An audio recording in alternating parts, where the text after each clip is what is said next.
Hi, everyone. Thanks for coming. The Historic District Commission is going to have a quick meeting, take care of some regular meeting business. Shouldn't take more than a few minutes, and then we'll get started with the presentation. Thank you for that. Yep. Welcome, everybody. Roll call tonight. We have regular members, myself and Alan and Paul and Tom. And Jessica has called. The regular business item, the minutes from the meeting of September 23rd. Voting on those minutes with the Alan, Paul, and only. So if you guys want to make any suggested changes, amendments, motion to approve, all of approval. Second. All in favor of the three of you? Right. Okay, thank you. That's done. Any correspondence, Krista? No, I do not have any. Nope. Okay, the committee reports, staff reports. Hearing none, 2026 meeting calendar. Have that material. Continuing the third Tuesday of every month at 6 o'clock. 6:00. Anybody have any objections to that? Okay. Agree unanimously that that's going to be the meeting. Yes. Okay, thank you. All right, on that we can get right into the workshop. All right, let's get started. The meeting is done, business is done, so we're ready to go. We didn't close the meeting. Oh, I don't think it's over until Meeting's closed. yeah, you can adjourn after, I think.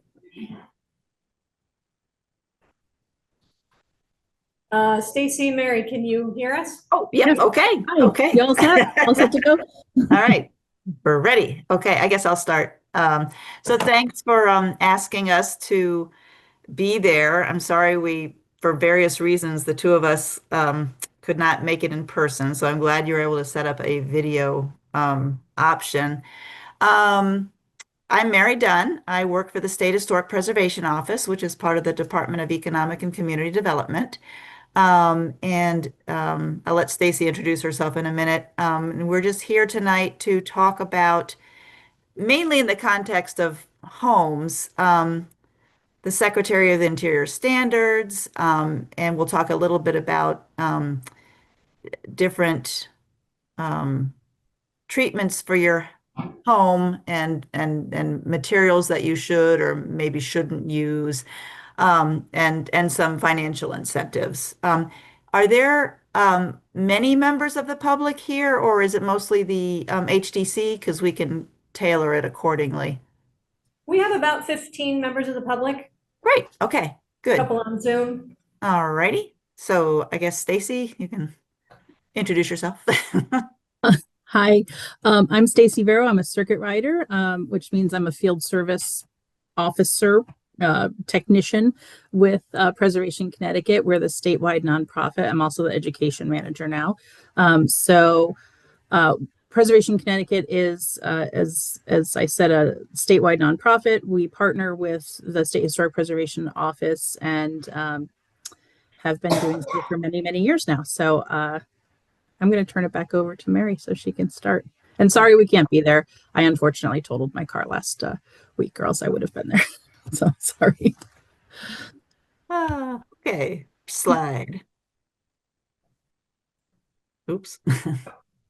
So, as I said, and I think we're here tonight to kind of chat with homeowners and the commission about, appropriate work on your residences, but we kind of want to just put it in the context of where we're coming from. As Stacy said, she's with Preservation Connecticut, and I'm with the State Historic Preservation Office. So the way we look at work and offer incentives is definitely in the context of historic preservation. So we just kind of wanted to say what is historic preservation? And at its basic, it's the identification of places and sites and structures and buildings that have historic or architectural significance, either to a locality or the state or the nation. And then as those resources are identified, we want to put in place measures to protect them and to make them more useful for the public through developing them, hopefully appropriately.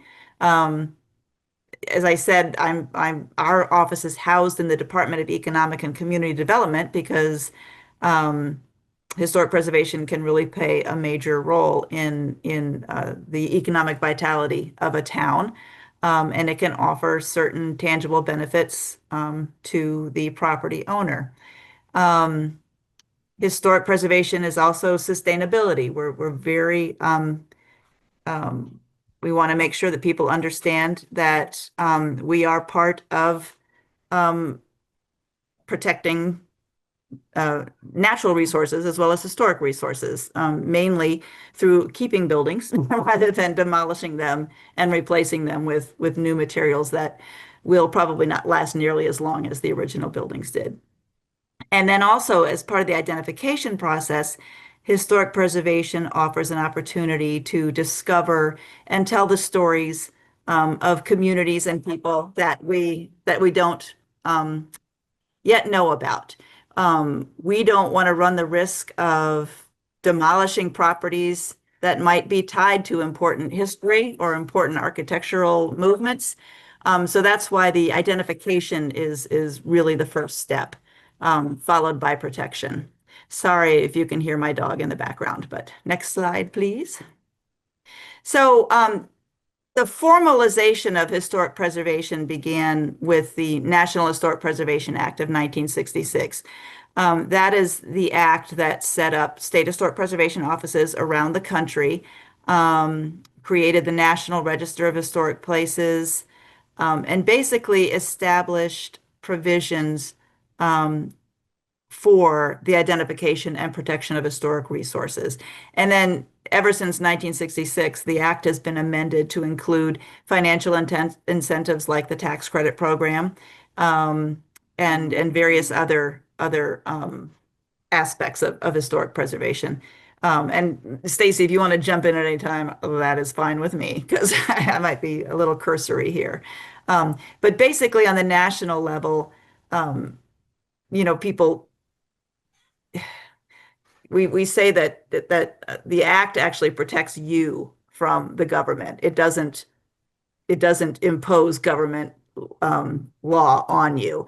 And an example would be that if the federal government wants to build a highway through your town green, which may be a very important resource to you, our office or Section 106 of the Act provides for taking a step back, examining the project, and deciding whether that project's going to have a negative impact or an adverse impact on your local historic resources. So the act kind of serves to give you a mechanism for protecting the places and sites that are important to you.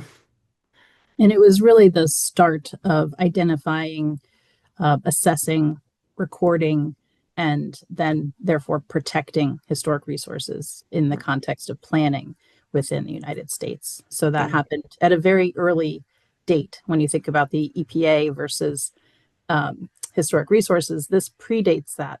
And so when you think of environmental laws, preservation really was one of the first environmental laws to be passed. So. Right. And Stacy makes a good point that the impetus for the 1966 Act was the fact that so many historic neighborhoods were being destroyed as a result of the federal highway system going through. It was becoming so prevalent and kind of dire that the reaction was sort of, wait a minute, we don't want to lose anything more until we kind of take a look at how we can put protections in place. And also, it kind of took focus away from, George Washington slept here to what's important to your town, what is important to you, not just, association with commonly known, historic figures and landmarks. Okay, so So the National Park Service is our federal partner in historic preservation, and the Secretary of the Interior established guidelines for how you should or maybe shouldn't treat your historic resources. And so they're the Secretary of the Interior standards for the treatment of historic properties. And there are various standard treatments, ranging from preservation, which is a program of as little intervention as possible, maintaining as much of the historic fabric and configuration of a property as possible, and any changes that have to occur should be minimal, and material should be in kind. And then we focus more on the standards for rehabilitation, which allow for a new use for an historic property. Say you have a vacant schoolhouse. You don't want to demolish it, but you really don't have a need for a school anymore. So the rehab standards provide for converting that property to a new use, and putting it back on the tax rolls. And so they're a little more flexible than preservation, and they provide for economic development. Um, Anything else, Stacy? I mean, There are two other standards yeah. for restoration and reconstruction, but those are again used for specific circumstances when maybe a portion of a building is missing or a feature of a building is missing. The restoration standard is used to recreate that. And then reconstruction is a wholesale reconstruction of again a large feature or an entire building based on very substantiated evidence. So it can't just be a guess. It has to be substantiated with photos or plans or something of the like. But preservation, as Mary said, is really reserved for maybe a museum setting. Rehabilitation is what you as the HDC members use as maybe your guidelines, and what we would recommend for any of the programs that we evaluate. So the standards for rehabilitation, again, they're not really do's and don'ts. They're not law. They're standards. They're recommended practices, and you probably are familiar with them. The historic character of a building should be retained and preserved. And when you're reusing a building or putting it into a different use, that means you still want to kind of retain the look and the feeling. If you're converting a firehouse to a restaurant, you might not want to get rid of the pole, the fire pole, or a spiral staircase that might be going up, from the ground floor up to the firemen's quarters. You might not want to get rid of the door that retracts into the building. You keep some features that make it read as a firehouse, but you can put a bar in there, for the restaurant. So there's a little give and take.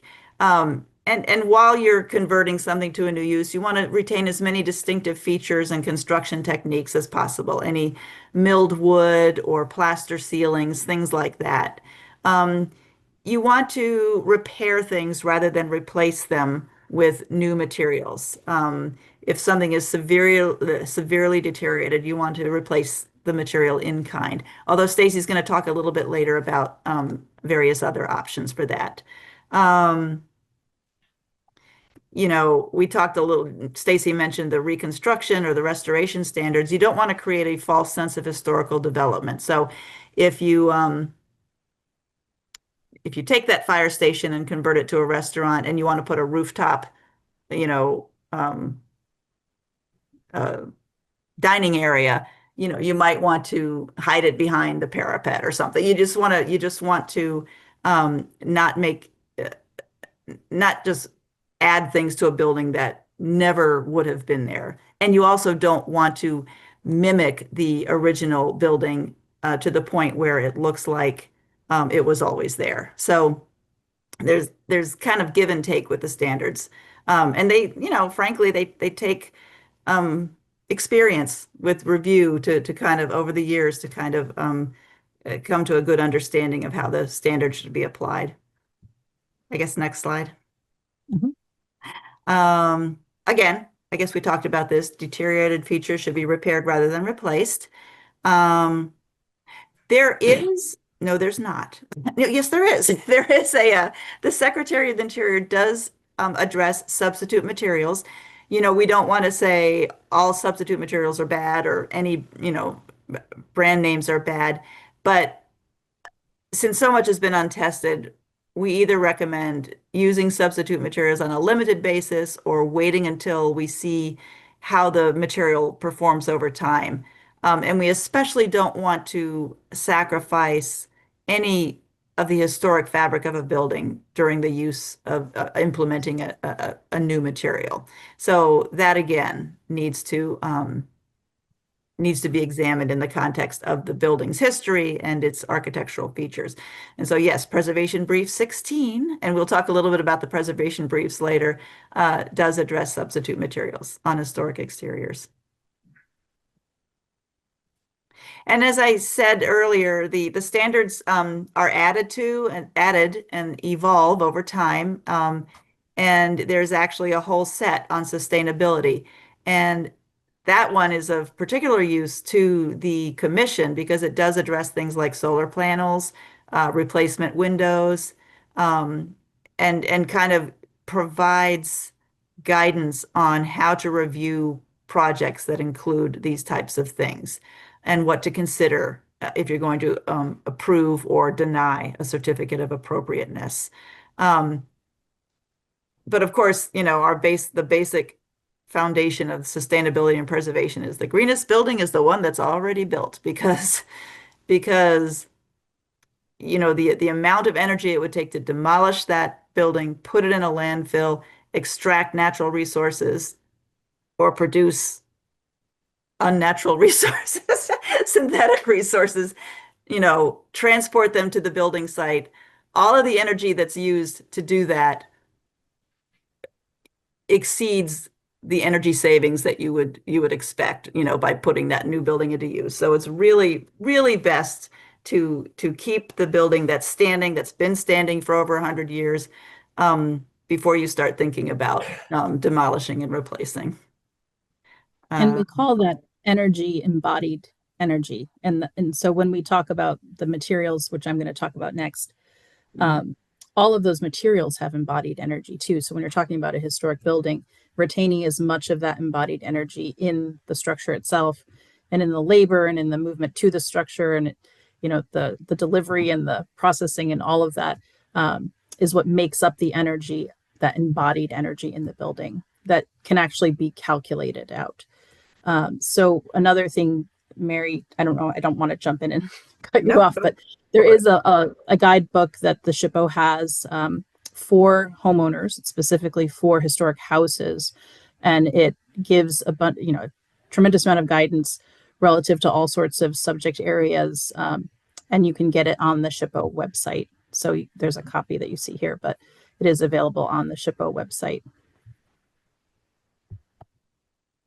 So I'm going to jump in and talk a little bit about the nuts and bolts of replacing material. And I think Mary discussed the idea of character defining features, when she started talking about the standards. And character defining features are anything that really speak to the style or the date or the type of building, things that make you read a building a certain way.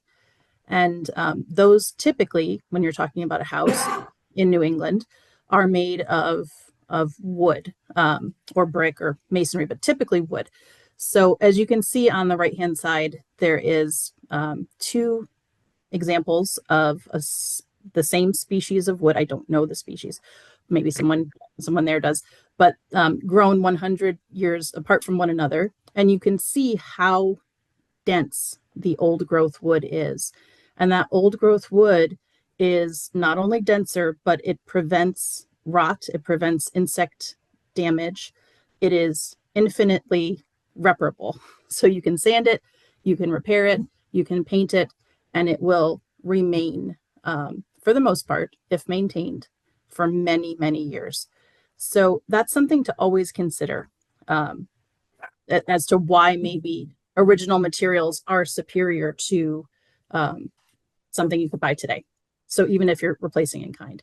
So some things to consider are the condition of the existing materials. Can those existing materials be repaired or replaced in kind?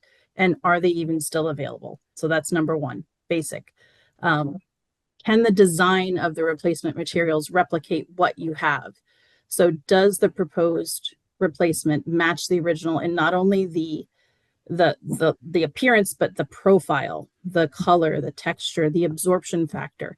So when you paint it, is it going to look the same as what has been there already? So as an HDC member, or maybe as an applicant, when you're working with a contractor, it's not unreasonable to ask them to not only provide design drawings, but specifications, samples, anything that you think can help the commission make a decision, or you as a homeowner make a decision as to whether this really is going to work for your historic house. And it's reasonable also to ask how long that material has been in use. As Mary mentioned, we don't know how long a lot of these materials are going to perform for. They might seem wonderful right now, but we don't know how they're going to look in 10 years. And we've come across quite a few examples of big projects that have used unnamed, I'm not going to name a specific type, but replacement materials, and they have failed, and you have to replace them like wholesale. You can't sand them down and fix them. They have to be completely replaced. Another consideration is whether the installation of that replacement material is going to be performed by an experienced fabricator or installer. So it makes all the difference. As you can see on the right-hand side, that texture, you need to know if your fabricator is going to give you the right sample and give you the right material so that you know how it's going to look and you know how it's going to be placed on the building.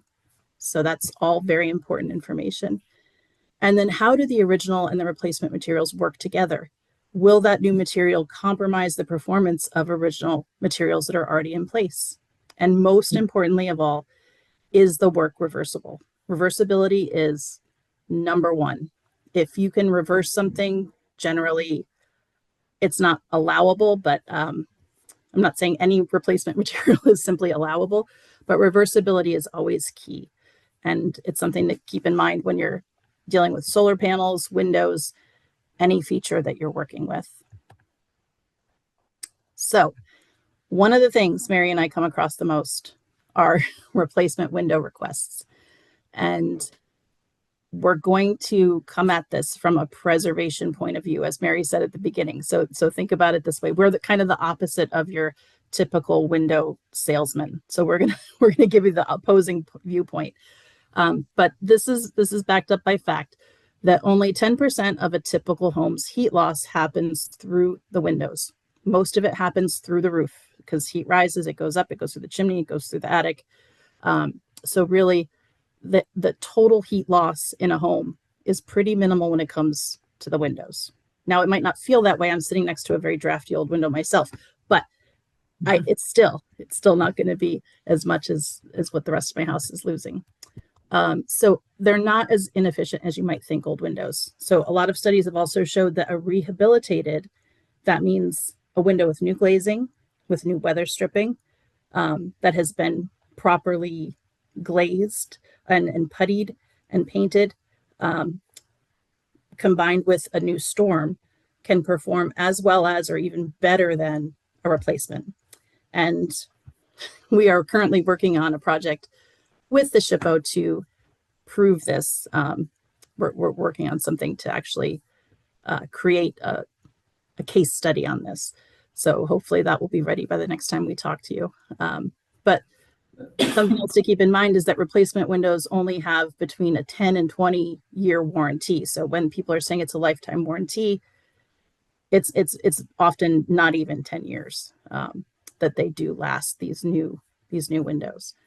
And windows that were made a century ago can, and we see it all the time, and do continue to perform with proper maintenance. So when you're considering replacement windows, several options are available.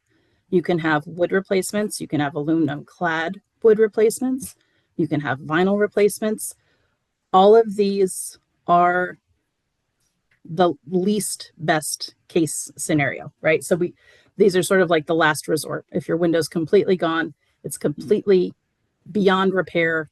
What do you replace it with, right? So the considerations here are, of course, the size. When you have a historic house, as most of you know, the size of your openings of the windows are not going to be consistent, and they're not going to match anything that comes off the line typically. So it's going to have to be a custom window. You need to match the glazing pattern. You need to know that it's going to have true divided lights and a Muntin profile that matches what's already there. And you need to match, in many cases, if possible, the glass characteristics. These are all, kind of tall orders, and all speak to the idea of why keeping your historic windows intact and well-maintained really are always the best option. So here is one resource. Window Preservation Alliance is a wonderful resource. It's filled with information. They have a restorer directory. They have a mentor program where they could teach you how to repair your windows. And I'm going to give a little plug. Next Wednesday, we're going to be doing a Talking About Preservation, which is a free noontime chat, and we're going to have a window restorer giving some basic tips on how to restore your wood windows. So you can look at Preservation Connecticut's website for that information. But another really wonderful resource is Scott Sidler's book that just came out. He writes the Craftsman blog, and he is a wonderful guide for how to restore your windows. So getting into siding, I'm going to use my house as an example again. I have a 1930s house with shingles, shingle siding. This is not my house, but my house was sandblasted or power washed at one point, and there are deep grooves in the shingles. And just last week, I had someone come out and say, don't worry about it. If you really give it a good, solid paint job, that should level out for the most part, and it should be fine moving forward. So do you really need to replace a somewhat worn looking or somewhat battered looking house? You need to have someone come out and actually take a look. Even someone who talks about this for a living, you need to have someone come out who really knows what they're doing and give it a look and see whether you really need to replace, or if you can just repair what's there, or partially repair what's there, and then give it a good paint and go on your way. But there are substitute materials. There's, of course, vinyl, fiber cement siding, and new wood. And as we just showed, new wood is not always the best option, but it is better than those other alternatives. It's more highly recommended. So the reason why cementitious siding is not recommended is because it is still made partially of wood. So it's a combination of wood and pulp and ash and cement. And it does come in a number of sizes and shapes and finishes, but it is typically not as easy to maintain as it is purported to be. It still needs to be painted or stained regularly, and it can really absorb moisture in a way that wood doesn't. You can see from that top picture, it can form some really nasty gaps and not perform the way you'd like it to. And you can't fix it in the same way you could wood. You can't just sand it down and fix it. So when we're talking about porches, and I should back up and say all of these examples of different types of materials were taken from the National Trust's website. And there was a study done of several different cities and different historic district commissions in those cities across the country. And they talked about what was typically approved and what wasn't approved for historic district commissions. So that's where these recommendations are coming out of. But for porches and trims and brackets, PVC or polyvinyl chloride elements are typically not recommended.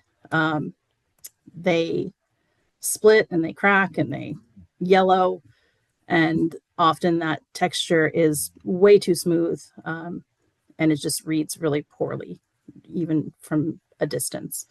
And you can tell that it is not, it doesn't match sister elements if they're together on a porch. But they do tend to last a long time. They just don't look very good after a while. And then, so for these finer elements, again, maintenance is always key. Maintaining what you have in place is always the best option, because to try and replace these features, these are often hand carved or even machine carved, but the machines that carved them are no longer in operation. So to get composite or manufactured columns, they're not going to be the same in many cases. And as I said before, PVC is not the best option. It doesn't hold paint the same way. It doesn't perform the same way. It doesn't look the same. It may initially, and you could say, well, I've seen several examples where it looks great. Now it does. I just don't think that it will in the future. And again, stippling is another issue where they form like little divots in the PVC, and then that holds mildew or moisture or mold, and it tends to discolor that way too. So roofs, this is a little bit of a tricky one, because some people consider roofs to be character defining features. Other people tend to treat roofs more as a reversible element. And in a simple colonial house, like you see above on the above image, the roof itself is a character defining element, because there really isn't much else going on with the house. So a cedar roof, we would recommend cedar replacement for that. We understand that cedar is very expensive, but if possible, replacing it partially, or seeing if you could source the cedar from other. We can work with you if you contact Preservation Connecticut. We've come up with some sources in Canada that tend to be a little bit more reasonable for cedar shakes. And then there's terracotta. Not many people are going to have terracotta roofs, but I just met a terracotta manufacturer yesterday at another meeting, and it's still happening. There are quite a few shops still in Connecticut even. So I think that's something that you can find. But the Park Service and the SHPO, if you must replace a roof, they would recommend asphalt shingles. So terracotta obviously wouldn't fit on a colonial house, but asphalt shingles would. They could be a reasonable replacement. And if you're in a historic district, I think we've come across many instances, Mary, you can jump in here, of roof replacements where we've said, or we've recommended to commissioners that it is okay to allow asphalt shingle roofs. Yeah, and asphalt shingle roofs have been around for a long, long time. So we know what they do, what they look like after a while, their longevity. And so it wouldn't be unusual for someone to maybe have replaced their roof 50 years ago, their original roof with asphalt shingles. So it makes continuity. It makes sense. Whereas, Stacy's going to mention this, that a standing seam metal roof, which they seem very popular, Very popular. but if they never existed, ever, in a particular region or area, it's just not an accurate material to use. And we are seeing a ton of these now. I was just driving through Litchfield County yesterday, and I saw a really high number of them. I was surprised. But they didn't exist in New England, typically, in our part, in Southern New England, right? So they didn't typically exist in Southern New England. And they're very popular in the South. but they're not something that would have historically been found on a roof in Connecticut. So we don't recommend standing seam metal roofs. There are some instances of like a pressed tin roof. Yeah, I live in Woodbury, and in my town we do have some of those, but it's very rare and it's very specific to a specific time period too. So again, standing seam metal would not be appropriate. So not a lot of you are going to have this, but there are slate and alternative slate roofs, and I think there has been some approval of these composite slate tiles on churches, you know, when they're very high up. But again, slate roofs can be repaired, partially repaired. I know because I also had a house with a slate roof at one point, and we repaired it on a very tight budget. So it's possible. And the slates do last a tremendously long time. If you get the right installer, if you get the right person to do the work, if you get the right material, it can last for a tremendously long time at not a tremendously high cost. So there are alternatives, and there are 2 examples below. You can see that they look pretty good, but again, we don't know how these are going to look in 10 or 20 years. We just don't. So something to keep in mind. So doors, you can see this beautiful surround on the right here is infilled with a very modern looking door. And doors might seem like something that is not very important, but they are, again, on primary elevations, they can be character defining. And the most important thing is not necessarily to match the material, but to match the pattern. So if it was a 4-panel door or 6-panel door, to match that pattern for the appearance. Because if you're going down a street and you see a street full of doors that look like this, it's not going to read as a street filled with colonial houses. So it's that cumulative impact of change that we have to keep in mind too. And the same thing goes for garage doors. Again, the material is not as important as long as it matches the original design.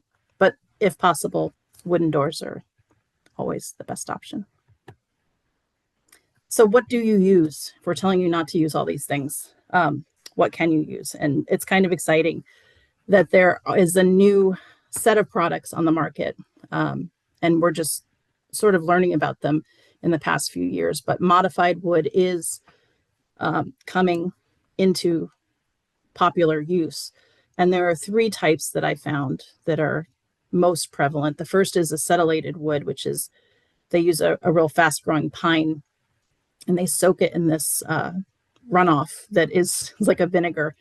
And it's actually part of a brewing process. So it's runoff from brewing, and they soak the wood, and it completely impregnates the wood, and it resists all moisture and insects. It can be sanded, it can be painted, and it just swells to create this hard wood. And the fact that that exists and it is natural, it's non-toxic. It's not like a typical just coated wood that we used to, build horse fences with that was very highly toxic. It's a completely different type of process. So it also remains dimensionally stable. So it's not going to sort of warp or change its appearance. So it'll be resistant to those cycles of thawing and swelling and sort of contracting. That's the word I'm looking for. But there are 2 other types. There's a bio-based liquid soaked wood, which is known as Kebony. The acetylated wood is Akoya. That's the brand name. We can talk about the brand names we recommend because that's different than the ones we don't. So Akoya is the brand name of acetylated wood. Kebony is a bio-based liquid soaked wood. And there's also a thermally altered wood, which is basically steamed to create the same type of result. And that's called Termery or Luna wood. And those are pretty readily available now. They might be a little bit more expensive, but I think in what you get out of it, they're good products. And then this is the collection of briefs that are available. So when we're talking about all these different types of materials and applications, there is guidance for nearly everything. The Park Service has 51 preservation briefs currently, and they range from everything from roofing to substitute materials that Mary mentioned before, porches, masonry, appropriate cleaning methods, and they're all available online still at the Park Service website. So with that, I'm going to turn it back over to Mary. Great. So I'm going to talk a little bit about a financial incentive that's available to private homeowners, and all of the information that Stacy just gave you is sort of leading up to hopefully providing tools for you as the homeowner, or you as a historic district commissioner, as a homeowner, to be able to talk to your contractors, to maybe push back, if they're pushing the replacement windows, but you can see that you don't need new windows, just so that you can kind of, get the language. And then as commissioners, you can just point to the standards or the briefs to provide information to your property owners, but also to help you as you deliberate certificates of appropriateness. But an actual financial incentive that's available to private homeowners is the Historic Homes Tax Credit program. It's been around since 2000, so 25 years.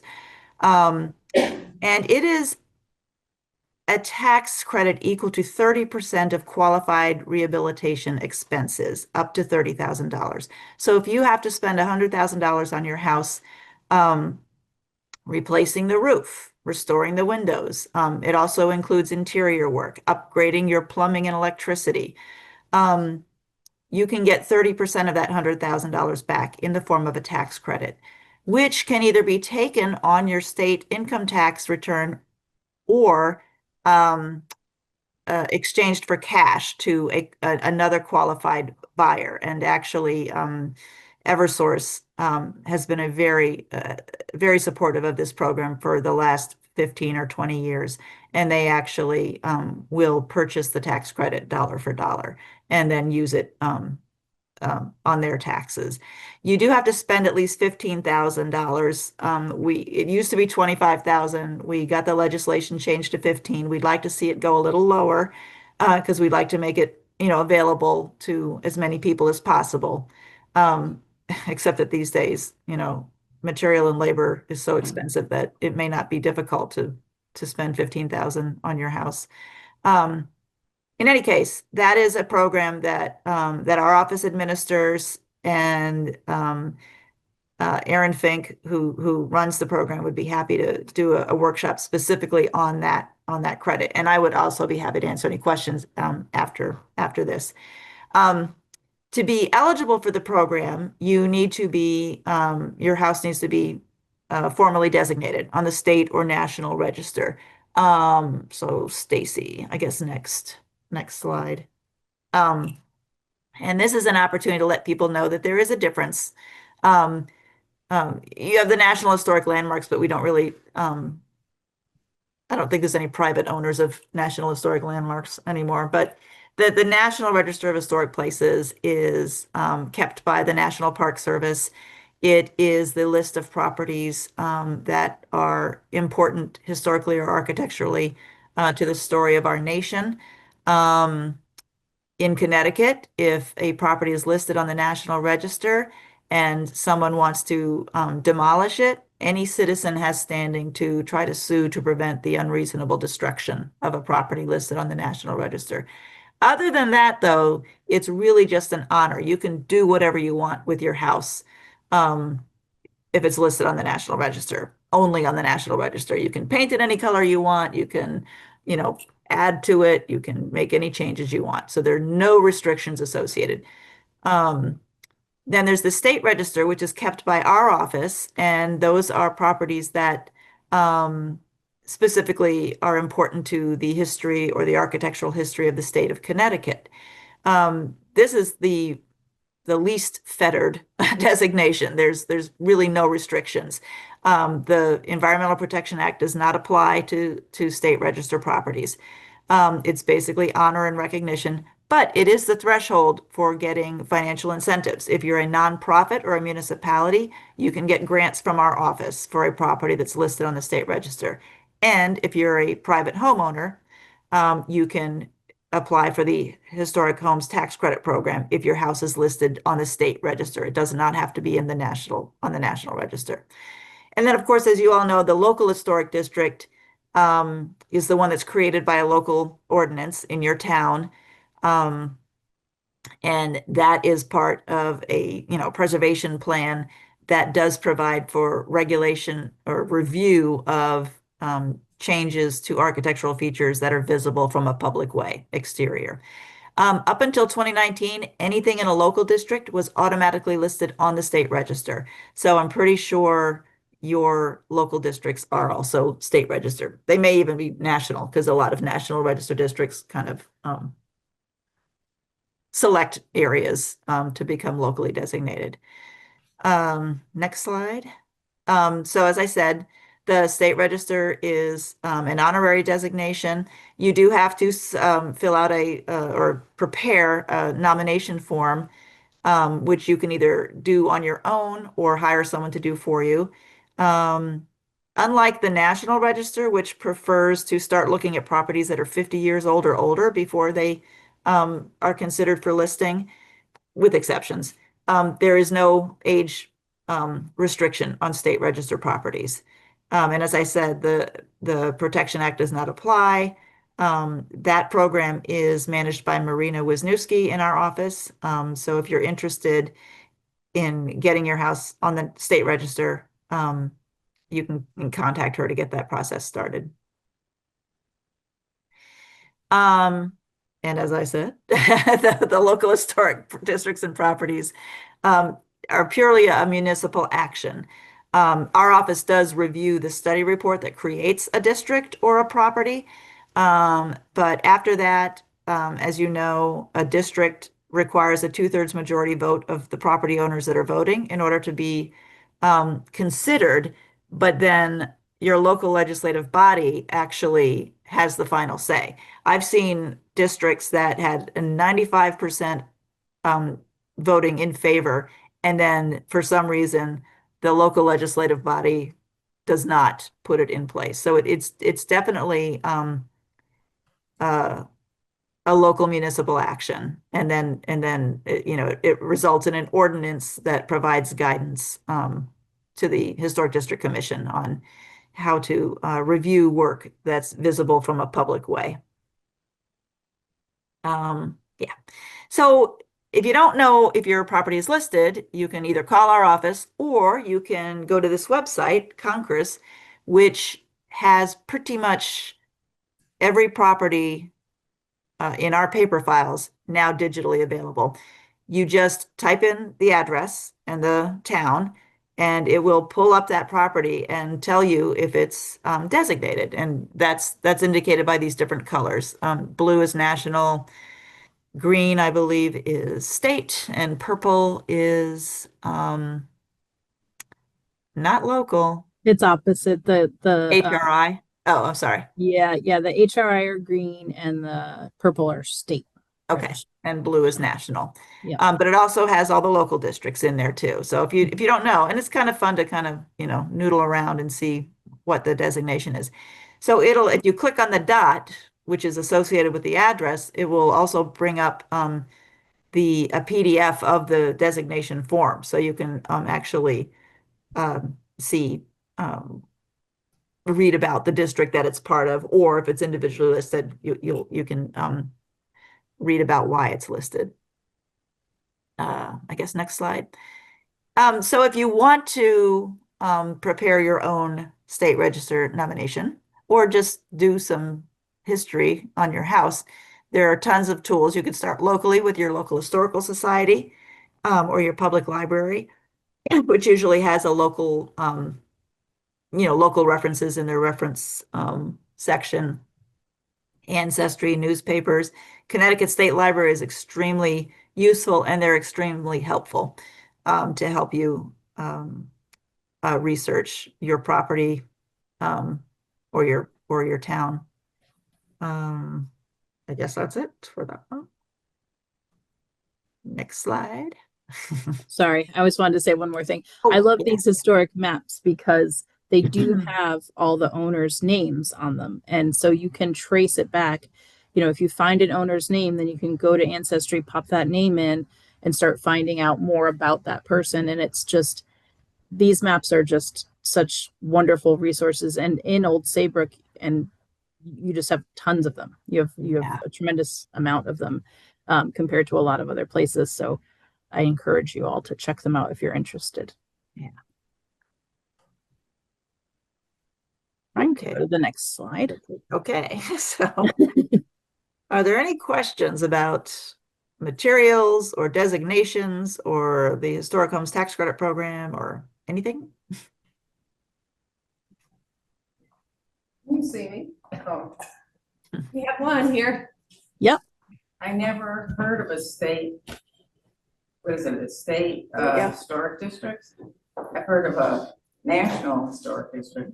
Is that the same of as a local, that would have a historic district commission, like I believe these folks are here?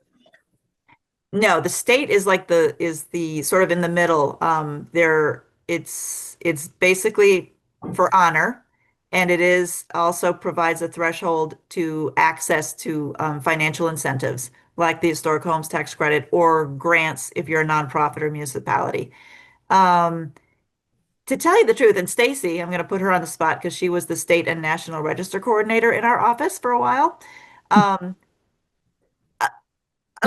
A lot of Are things there are on any, this. listed in Essex, Connecticut, Essex? On the state register? There's yes. Oh, Well, yeah. Because Hold on. anything anything on the national register is automatically on the state register, and that is Oh, okay. how many I mean, there's lots of individual properties listed on the state register. Hmm. How often do districts get introduced? I mean, there are quite a few, but they as only state, not as not only state. Yep. Yeah. So I think Essex is one of those that has a state registered district.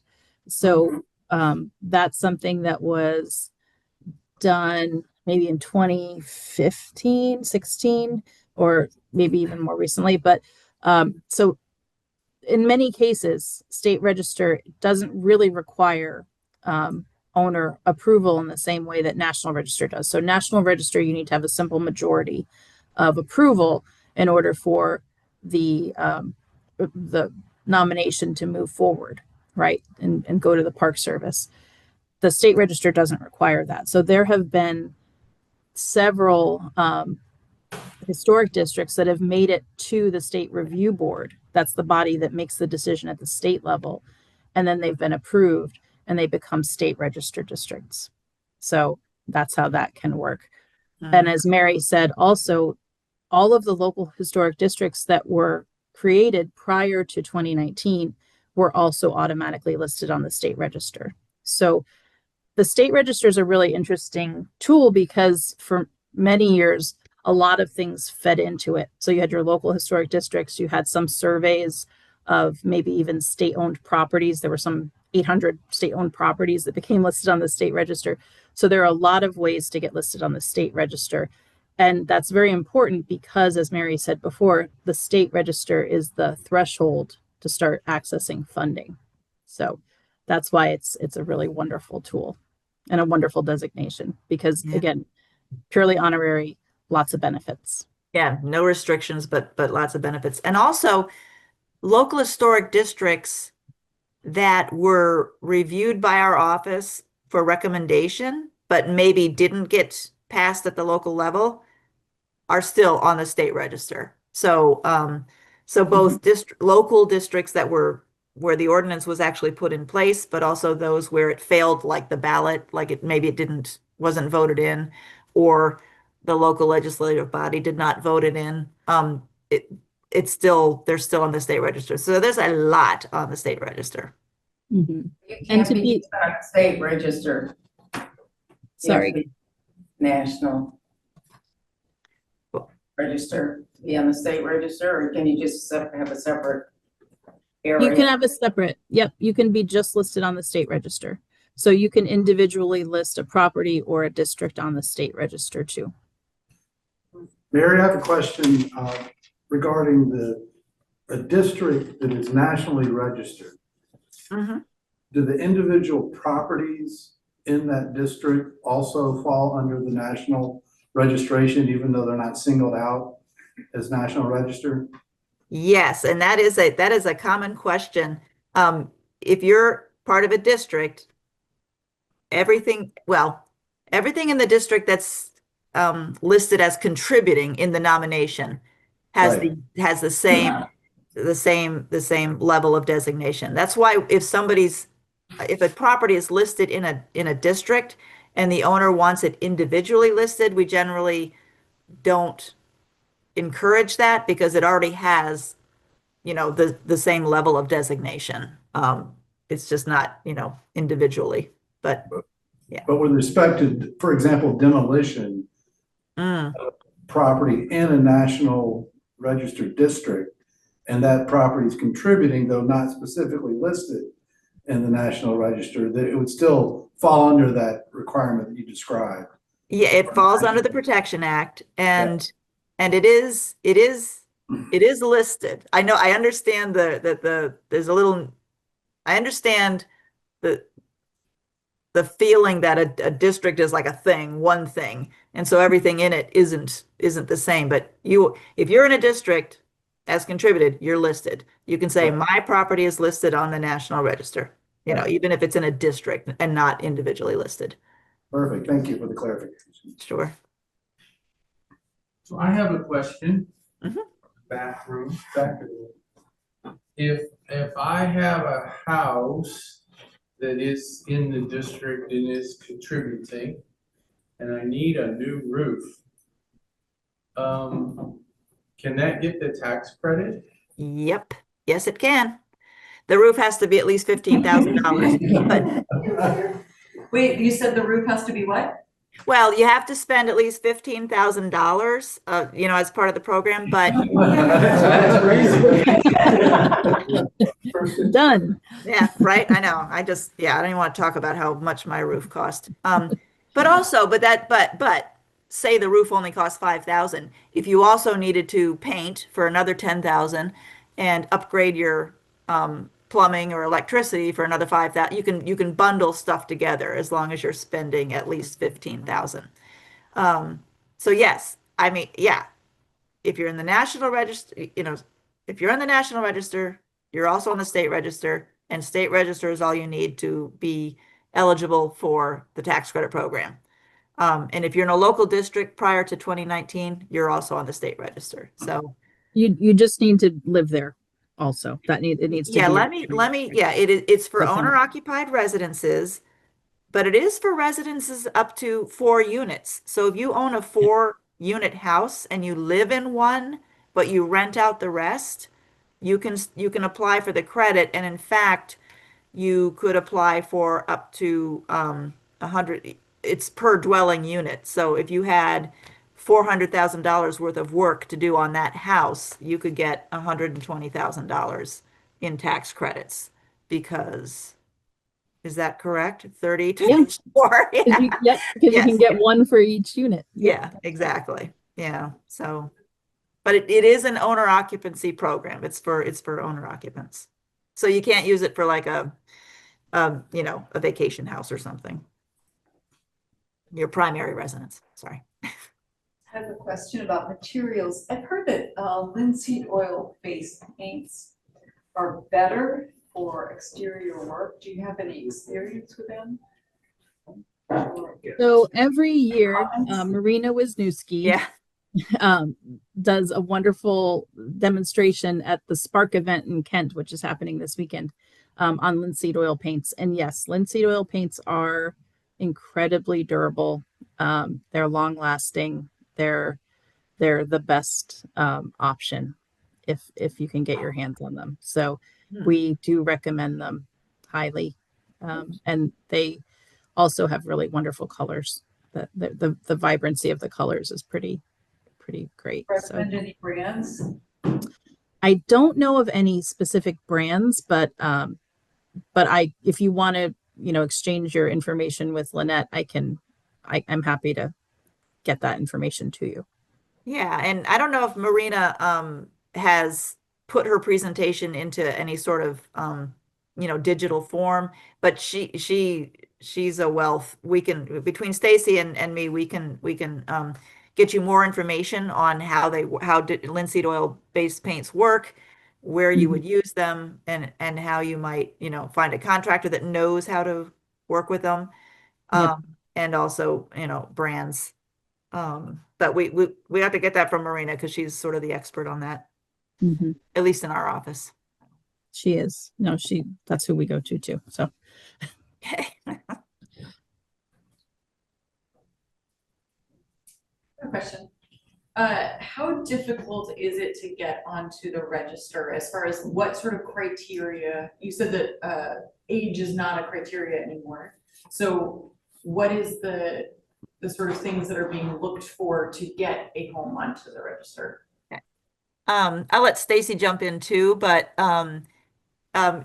you start by looking at maybe who lived there, or is the property or district part of a larger pattern of development, or is it especially development in history? Or does it have very unique and high integrity architectural features? So basically, does it have any historical significance? Not just, because somebody famous lived there, but because maybe it was, part of an early 20th century development, that was also part of the larger 20th century development so it's not the obvious, like, Hamilton slept here, so, but that's where, well, actually, Stacy could help as a circuit rider, not writing the nomination, but kind of helping you suss out what it is about the property that might make it eligible. And Stacy, you could probably articulate it better because this was this is what you did for for several years.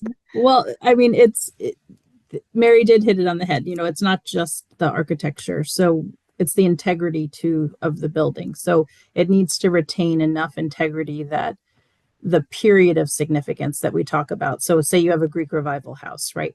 That could be an 1850s, 18 through the 1870s house, right? Or 1880s house. That would be something that we'd want to see enough of that Greek revival style still intact in one way or another, that the person who maybe lived in it during the period of significance would still recognize it today, right? It doesn't mean you can't have a new kitchen or new bathrooms or live in it in a modern way, but there just has to be enough of that old, of those character defining features intact to read as a specific style if you're going to list it for architecture.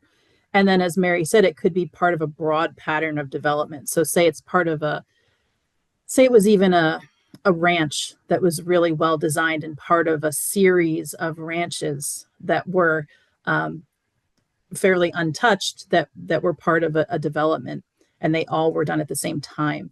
That's a pattern. It shows a pattern, and that can be something that the State Historic Preservation Office or the National Park Service would recognize. So 50 years of age is a general guideline. It's not the cutoff for the state register, but it is a guideline. But when you're talking 50 years, you're talking 1970s ranches. So it really encompasses a really broad range of resources. And we'd be happy, as Mary said, to do an initial sort of write-up to send into either Marina or Jenny for their evaluation.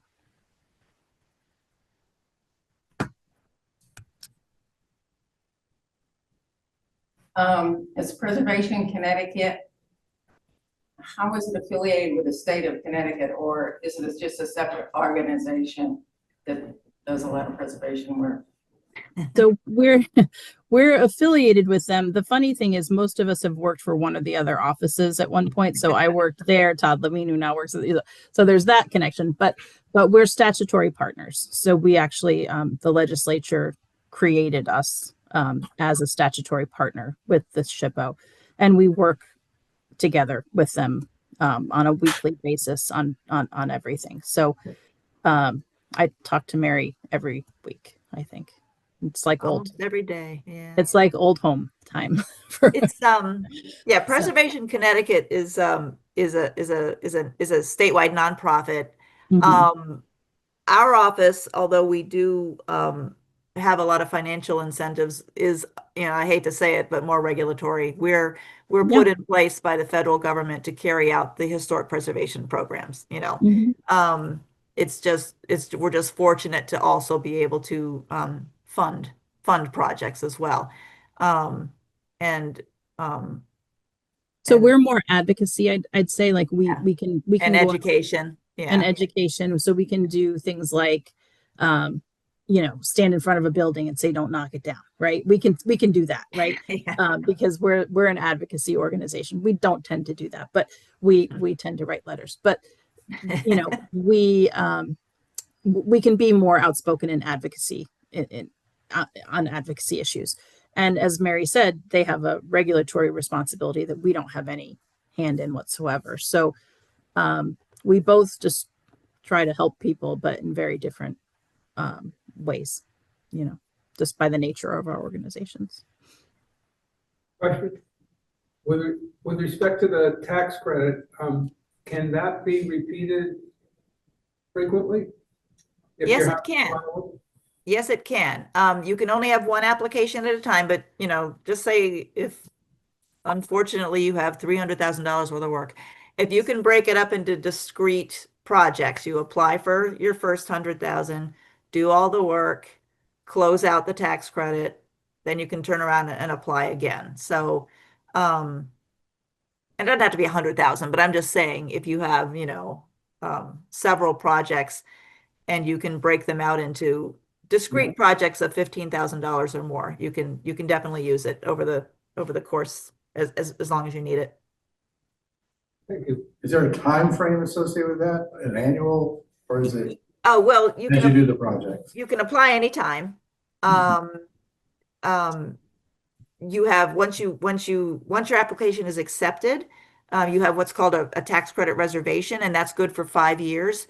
And so once you complete the project and pay for it, you do have to complete the project and pay for it first, then you're issued your tax credit voucher. And that's what you would use on your either state income tax form to decrease your tax liability or sell it to a corporation that's qualified to use it. And this is all in state statute. And right now, the biggest, purchaser, for lack of a better word, of the tax credit homeowners is Eversource. And we kind of can facilitate that transaction.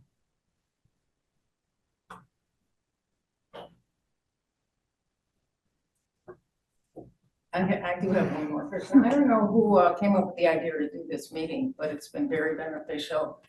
And was it That was the Historic District Commission. Yes. Okay.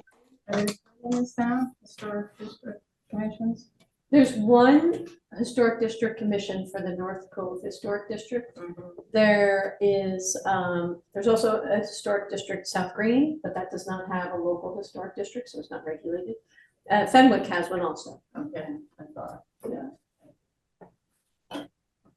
That's it. All right, I think that's it. One One quick more question, question. is there a source for this presentation? Is there a way to, the materials? Could we get a copy of this so we could put it on the website like we did last time? Definitely. That'd be Yep. great. Okay, so yeah, we'll post it on the website. It'll take a little bit, a couple weeks maybe, but we'll get it Thank up you. there. When you say posted on the website, which website? The town of Old Saybrook, so it's Old Saybrook, Oh, okay. ct.gov, and then if you click on Historic District Commission, it'll be there. Okay, thank you very much. I think that's it. Thank you, Stacy and Mary. Thank you very much. Thank you so much for having us and thanks for the virtual. Yeah, thank you. Next time we'll come in person. Great, thanks. Thank you. You have a good night. Thank you.